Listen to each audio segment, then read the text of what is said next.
దయాప్రాప్తురాల నీకు శుభము, ప్రభు నీకు తోడై ఉన్నాడు. ఈ శుభవచనం ఏమిటో?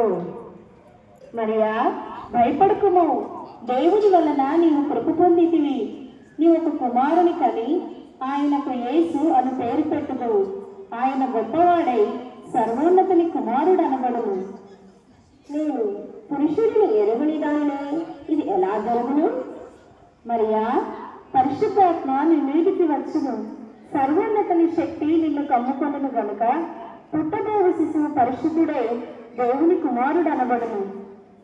ప్రభువు దాసురాలను నీ మాట చొప్పున నాకు జరుగుగాక.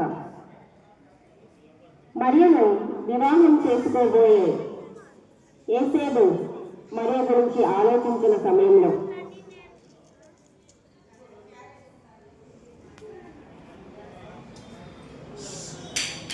నా మరియా గర్భవతియా?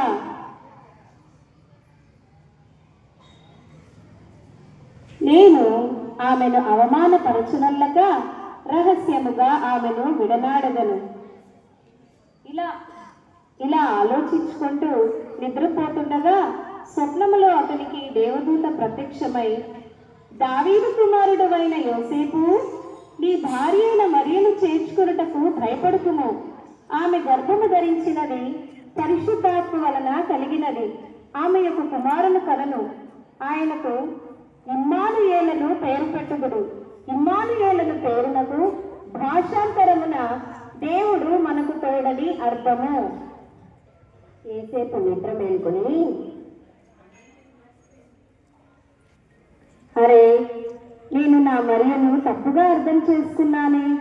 నేను వెళ్ళి నా మరియను భారీగా చేర్చుకుంటాను.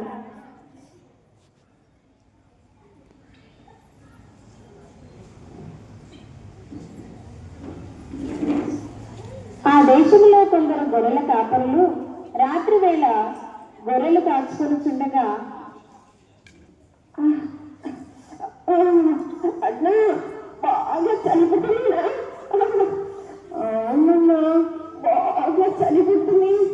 అవునా తమ్ముడు, ఇంకొంచెం పులిందా? తమ్ముళ్ళు, మన పొద్దు నుండి గొర్రెలు కాయడం వల్ల బాగా అలసిపోయాం. ఇక నిద్రపోయాం, పదండి. సరే. అమ్మా, అటు చూడండిరా, ఏంటో ఒక వెలుగు వస్తుందిరా. అమ్మో, భయం వేస్తుంది. అవునురా, భయం వేస్తుంది. మనమే వస్తుంది. అమ్మో, భయం వేస్తుంది.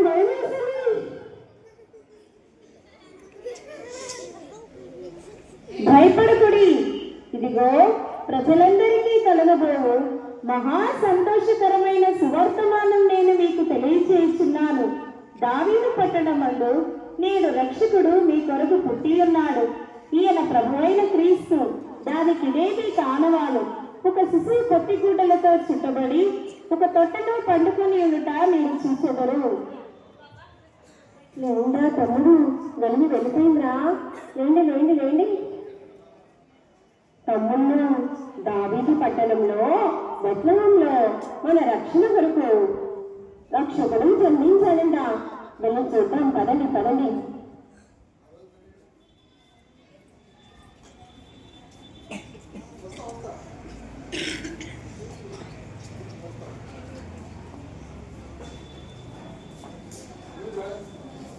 ఇంత దూరం వచ్చాం. ఈ బెత్లెహేములో మన రక్షకుడి పశువుశాల ఎక్కడుందో ఏమో. ఇంకాస్త దూరం వెళ్ళి చూద్దాం, పదండిరా. పదండి.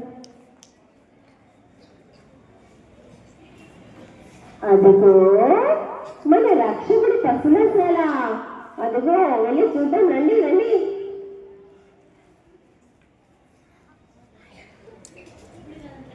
రక్షకుడా, మిమ్మల్ని చూడడానికి మా గొర్రెలను విడిచిపెట్టి ఇక్కడికి వచ్చామయ్యా. మిమ్మల్ని చూడడంతో మా జన్మ ధన్యమైందయ్యా. అమ్మా మరియమ్మ, మా ఊరిలో గొర్రెలు కాచుకుంటుండగా ఒక దేవదూత కనబడి రక్షకుడు పుట్టాడని చెప్పిందమ్మా. అందుకే ఇంత దూరం పరుగున వచ్చామమ్మా. అమ్మా మరియమ్మ, వెళ్ళొస్తామమ్మా. వెళ్ళొస్తామయ్యా యేషవు. మేము వెళ్తూ వెళ్తూ ఈ సంగతులన్నీ ఆడుతూ పాడుతూ అందరికీ చెప్తామమ్మా. అయ్యమ్మా